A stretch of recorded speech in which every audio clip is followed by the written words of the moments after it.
in Jesus. And the most special thing about this beautiful little horse is that she's blessed in the name of the Lord, and wherever she goes, that blessing will go with the family that goes with her. So congratulations, you have the blessings of the Lord. So it is a way for me to express our love of the Lord, and so it's a way to sort of have a testimony also. Now, before we go on, I don't want anything to distract from your answering these other questions. So Okay. You have just 2 or 3 strands right there. Okay, great. Okay, we have speed. Okay. So let's talk about September 11th. Where were you when you first heard about the horrible disasters, and then what did you do afterwards? Well, the morning of September 11th, I left the farm on my way into Washington, D.C., where I was going to attend a black tie event that night with a lot of pastors from around the world and locally to honor Mother Teresa, actually, there at the J.W. Marriott near the White House. And so I'm, believe it or not, near the White House. I didn't see the plane strike, but I already had heard on the radio about New York, and so I got caught in traffic at the Pentagon. And it was, everybody will remember where they were, but you may recall none of the cell phones work. I was stuck in traffic for 3 or 4 hours without being able to get word out to my husband, who was in Washington near the White House. But, I have to admit, the spirit of fear, you just think, what is going on? And, the radio announcers going, 2 planes have hit, the Pentagon's hit, I can see the smoke and the fire, and they don't know where the other planes have landed. And, the radio announcer's going, oh my gosh, here's a plane. And I look up, and sure enough, here's a plane coming in. So, What did you do? Well, of course, I'm totally at peace, and just know that the Lord's in control. But, it was just fascinating just being there, isolated with just the radio. And there was an apartment building right next to where I was stopped in traffic. And within 20 minutes, there were 2 balconies where people were pulling out the American flag. And, it's like the country was uniting. And, of course, I was praying. And another thing, actually, one phone call did get into me. Our son is a pilot for United and is based out of LaGuardia Airport. So he had just flown past the Twin Towers and landed on the tarmac at LaGuardia right when the planes hit, or the first plane. So his wife was at Dulles getting on a plane to come up to join him. So he immediately gets on his cell phone and calls her and says, where are you? And she says, I'm on the plane at Dulles. He said, get off the plane. She said, I can't, they're shutting the door. He said, get off the plane now, which she was able to do. And it wasn't until later, I don't think her flight was the Dulles one, but nobody knew at that time. So I told her, I said, would you please call Thorne, my husband, and tell him I'm okay. But, everybody else's instinct was the great exodus coming out of D.C., and I just knew that the Lord wanted me in the middle of D.C., so I just kept making my way in, and I just prayed and that the Lord would get me in there, and I went through roadblocks, seemed like I was invisible. Our offices are in the press building near the White House, and all the doors were shut down, and you had to have badges and security clearance to get in, but I just walked right through and on up, where we joined in prayer. And a lot of our friends and pastors were in for this event, which, needless to say, was canceled. And so we all, like I said, all the buildings, everybody was evacuating. The town was, just surreal, quiet, and no one around. But we, certainly have our strength in the Lord and was at peace. As a matter of fact, my daily prayer is to be close to the Lord in intimacy, but meanwhile, thy will be done on earth and in me as in heaven, Lord. So I feel like, he's preparing a people for a time like this. So I'm like, send me in, coach. What do you want me to do, Lord? So the opportunity as you know, the planes were shut down, the trains were shut down, buses, cars, bridges, state of emergency, Washington, D.C., New York. So my friend who was putting on the black tie event really felt like we should go to New York. So I had my car there. My husband said, go ahead, and 4 of us drove to New York City immediately. And what was your reasoning? What? Okay, the event also has another arm to their ministry, and they do disaster relief. So it's been really effective in the third world countries, but this organization, we had at our disposal over 200 doctors and nurses at our call, all the medicines we needed, full tent cities with food, clothing, How quickly? counseling. We could have had it like that.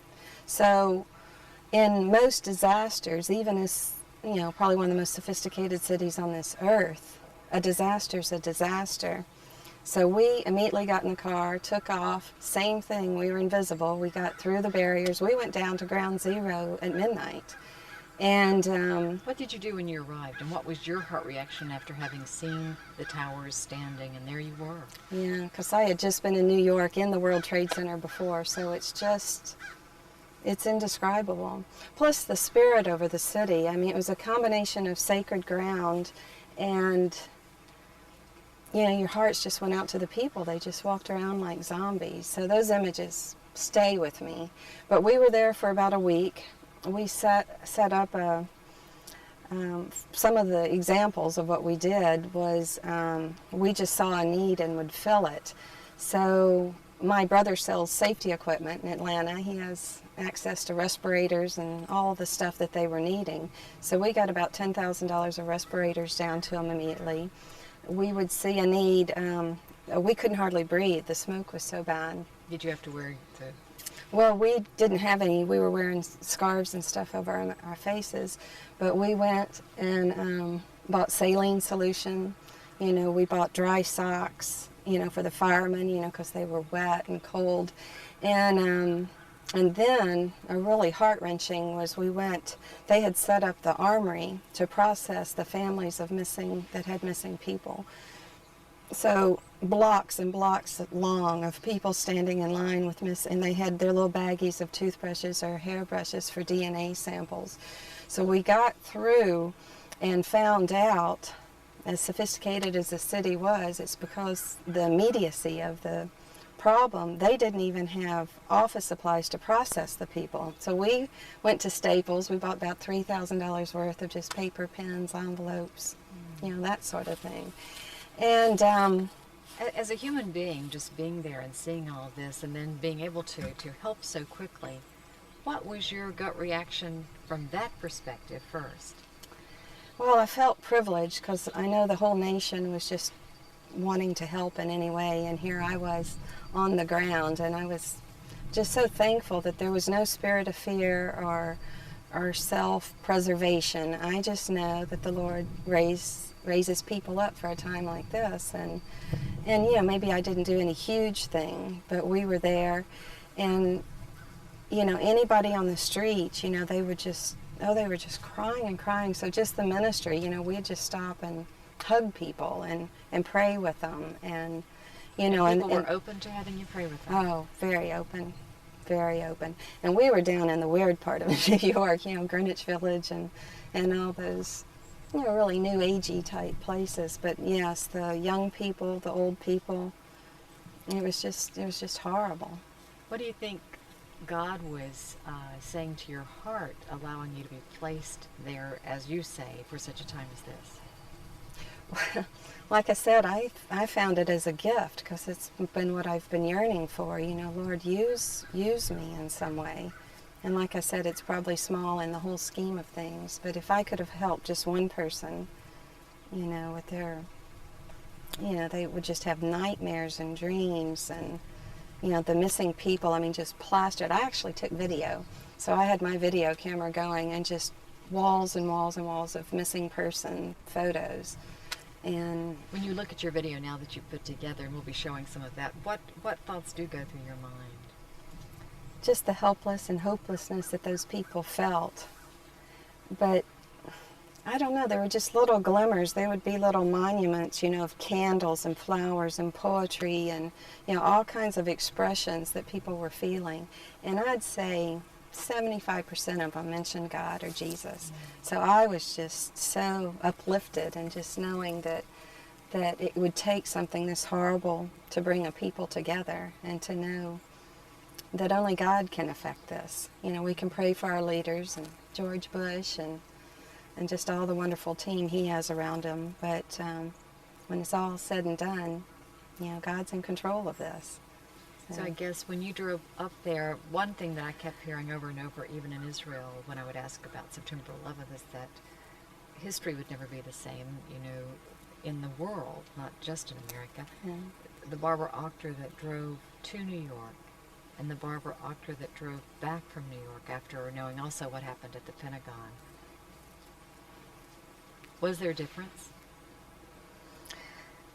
Yes, there's a difference, but and I don't know why I'm hesitant to say it, but I just have a joy in my heart that it's a special time set aside, and it's horrible, the individuals' lives that were touched by it, but I just think it's a special time that God's preparing us for. And yes, the secular world, and yes, things will never be the same.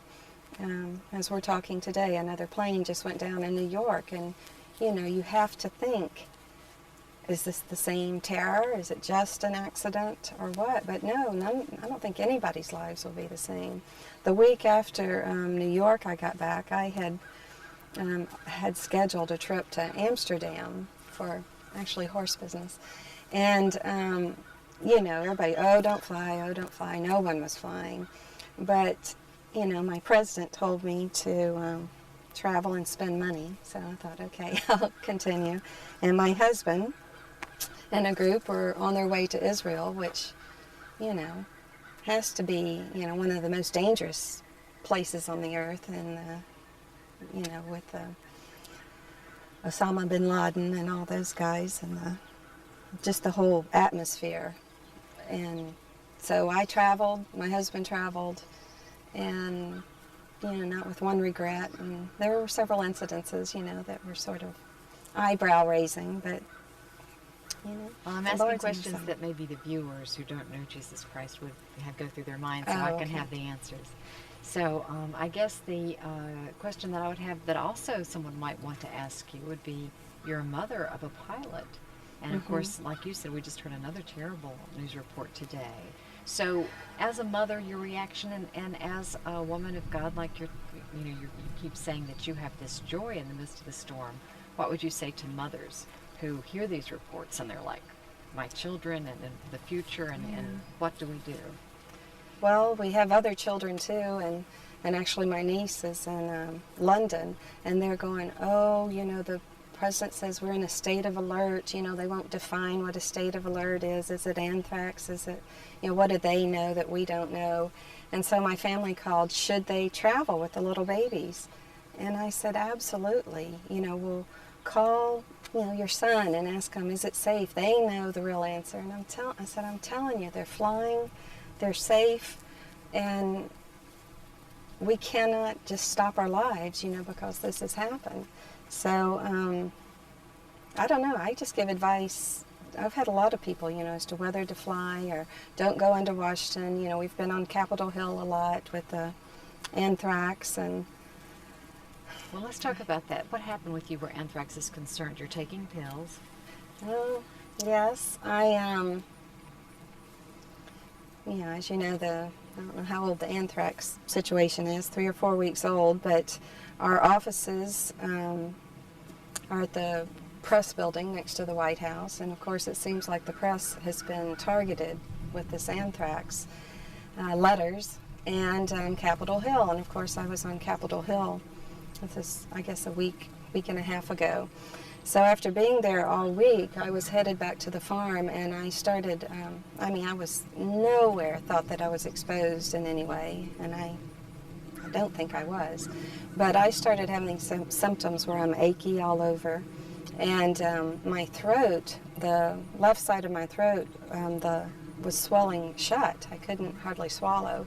And I'm not one to go to the doctor at all, but I was headed back to the country with the weekend coming up and guests coming out. So I said, I'm going to try to head this off. I went to the doctor, and the doctor confirmed all the symptoms, and he said, I just want to ask you, have you been anywhere near Washington, D.C.? And I said, well, yeah, I'm just driving in from Washington. And he said, have you been anywhere, any news agencies or on Capitol Hill? And I said, well, yeah, that's where I've been all week. And he said, well, he didn't do any of the swabs, and I wasn't tested, so told all my family not to worry. But he wanted to put me on a strong antibiotic anyway. So he put me on the same drugs as, all the postal workers and everyone else is on. So, yeah, it made me stop and think, can't believe I'm having to take this medicine. So I have 2 more pills to take. And he told you, just in case it was anthrax. Yeah. He used that word. And it was sort of funny because I went to the pharmacy and I handed in my little paper and, I didn't say anything. And I came back to pick up my prescription. The pharmacist was going, have you been exposed to anthrax? And I said, why do you say that? And he said, because of what the drug you've been. So he was more concerned than I was. But, yeah. And so they didn't think it was at all possible farm related. It was strictly from being downtown. Yeah. And it was a precaution more than and it's almost healed, so I guess for the people who are concerned when they read those headlines, oh my goodness, the mail affects everybody. Mm-hmm. What would you say to that viewer or somebody who wants to see this show? And who knows what, may be in the headlines at that point? Yeah. How would you tell them to react? I just think you have to be prudent. You have to use common sense, and, I think probably as opposed to most of the general public, have sort of headed straight into some of these. But no, I would say use caution and judgment, and wash your hands a lot as far as the mail. But I think you should fly. I think you should open your mail. I think we should not let. I just don't want Osama bin Laden to have the satisfaction of knowing. He's an agent of terror, and he's done a pretty good job of it. Well, when you drive into your farm, and I surely Sorry, could you move an inch to your left? It's just because of the sun. Thank you. Keeps moving. So, I guess because I want to be sure we have that answer, you're just saying you don't want anyone like an Osama bin Laden to steal anything from you. No, that is so true. I'm sure that's how I react. Where everybody else is going that way, I'm going straight into it just to. It's just horrible that he can have that much effect on a whole nation and the whole world. I don't even like saying those words because he hasn't in my heart. It's so beautiful here, and we're headed into Thanksgiving and then into the Christmas season. I guess one thing that I thought about, we're talking about September 11th in a setting like this. It's where you would feel so removed from any kind of a problem. Has that, do you think that tempers your reaction just with the natural beauty, or? Well, like I said, this is a sanctuary, I feel it here, and, it's obviously not in a metropolitan setting, but, anthrax can come in a mailbox, a plane can fall out of the sky and hit like it did in the neighborhood in New York today, so nothing's ever, I just am thankful, and I just think that, that was going to be my next question as we head into Thanksgiving and the holiday season. What would you say that you are the most thankful for this year, that maybe some of these circumstances have changed your list of blessings or whatever? I don't think it's changed my list of blessings, or I just thank the Lord for, the life that we live in. I just think that we're in a very special time, both technologically, with worldwide events, and the United States is a blessed nation, and I'm privileged to be part of that, and I've got beautiful, and this farm, our children are healthy, our family is wonderful, and our friends, and the work we're doing is blessed. So, do you have a scripture that comes to mind you'd like to share to end? The Lord's Prayer is my favorite. I love that, and I say it every day, and I expand on each one of the verses, and it's just No. Anything, when you say we're living in a special time, for the last question that I can think of along these lines, for the body of Jesus Christ, what would you say to the bride of Christ about the times we're living in? And let me just be sure that, because this is probably an answer I'll definitely want. So. Well, the bride, the remnant, I just think that it's a special time, and that the Lord has raised up and made certain peoples aware, the church especially, that we just need to honor and worship our Lord and be as close intimacy to the Lord as we can, but also just know that we're going to be called upon to be leaders in hard times and trying times and good times. So just for the bride to be prepared, and just to reach out, to just not succumb to any of this fear or turmoil around us. Okay. It's a great interview. Thank you, Barbara. Thank you. I probably asked for more questions than I meant to, but I was... He's not a perfect God.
You want to brush a bigger...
Years ago.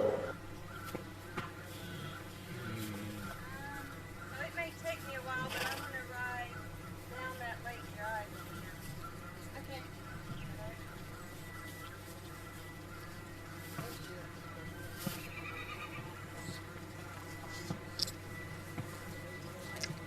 Okay. Could you just pull this box toward me?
just go back and start from further back.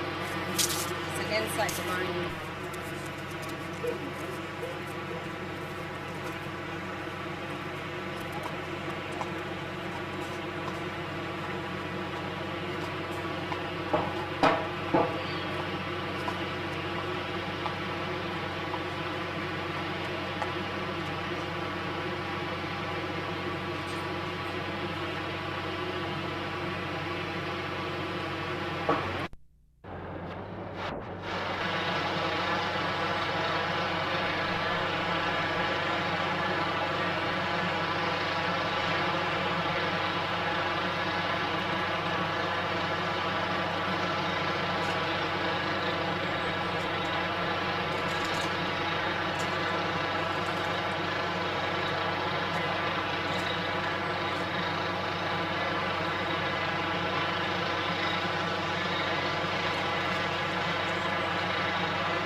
Okay.